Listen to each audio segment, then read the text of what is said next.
የሚጠየቀው። አሁን አንተ በምታየው እይታ እነዚህ የደረቁ አጥንቶች በህይወት ሊኖሩ ይችላሉ ስል አንድ ነገር አለ። ነብዩ ብልጥ ነው። አይ ምን ችግር አለው አላለም። አንተ ታውቃለህ። አሁን ያንተ ነገር እንደሚንቀሳቀስ ሟርተኛ አያውቅም፣ ረጋሚ አያውቅም፣ ደብተራው አያውቅም፣ ጠንቋዩ አያውቅም። የሚያውቅ እግዚአብሔር ግን እንዲህ ያለ ነው፣ በመንፈሴ ትወጣለህ፣ ነገርህን ይዘህ ትወጣለህ። አሜን። በመንፈሱ ወጣ። የእግዚአብሔር እጅ በላዩ ነበር። ታምራት የሚያደርግ ድንቅን የሚያደርግ ነፃ አውጪ እጅ፣ ሰላም ሰጪ እጅ። ለአንድ ሰው መልእክተኛው ነው የመጣሁት። አሜን።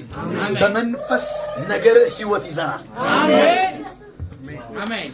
የሞተው አው ተስፋ የሌለው አው መንቀሳቀስ የማይችለው አው ትንፋስ የሌለበት አው እስትንፋስ የታጣለት አው ምን ይሆናል? ነፍስ ይዘራል። አሜን። ውሰድልኛ ነፍስ ይዘራል። አሜን። አሁን ያለበትን ኢንቫይሮመንት ኢየሱስ ጌታ ነው። የማይመች ነገር ሊኖር ይችላል፣ ግን አንድ ነገር አስብ። ውስጥ አንድ ነገር ያስብ። እዚህ እግዚአብሔር እያወራ ነው። በመንፈሴ አወጣለሁ እያለኝ፣ በመንፈሴ አወጣለሁ። የለውጥ ምክንያት ሳትሆን የለውጥ ምክንያት ሆነ። ወይኔ ወይኔ ወይኔ! የሆነ የመረበሽ ምክንያት ሆነ ሳይሆን የእረፍት ምክንያት ሆነ። ለቤተሰብ ትወጣለህ፣ ለሀገር ትወጣለህ፣ ለትውልዱ ትወጣለህ። ለቤተ ክርስቲያን እግዚአብሔር ያስነሳሃል። ማን ነው? በደረቅ አጥንት የተመሰለው ሲባል እስራኤል ይባላል። ወረድ እያላችሁ ስትመለከቱ ተስፋችን ተቆርጧል፣ ደርቀናል። ምክንያቱም ያሉበት ሁኔታ ከባድ ነው። የሆነ ወቅት ላይ ኃይል ያለው አቅም ያለው ምን አድርጎታል መሰለ? ተስፋ ቢስ አድርጎታል።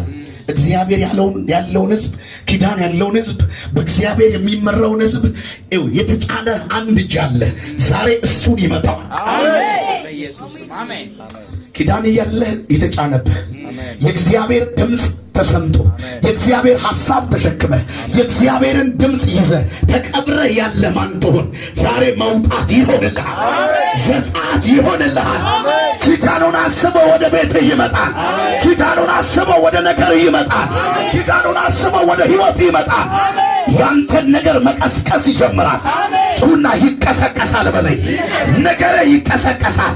ወይ ላራባዳ ጋባለ ጌታ ነው ድርግም ብሎ የጠፋው ነገር ይበራል። አሜን።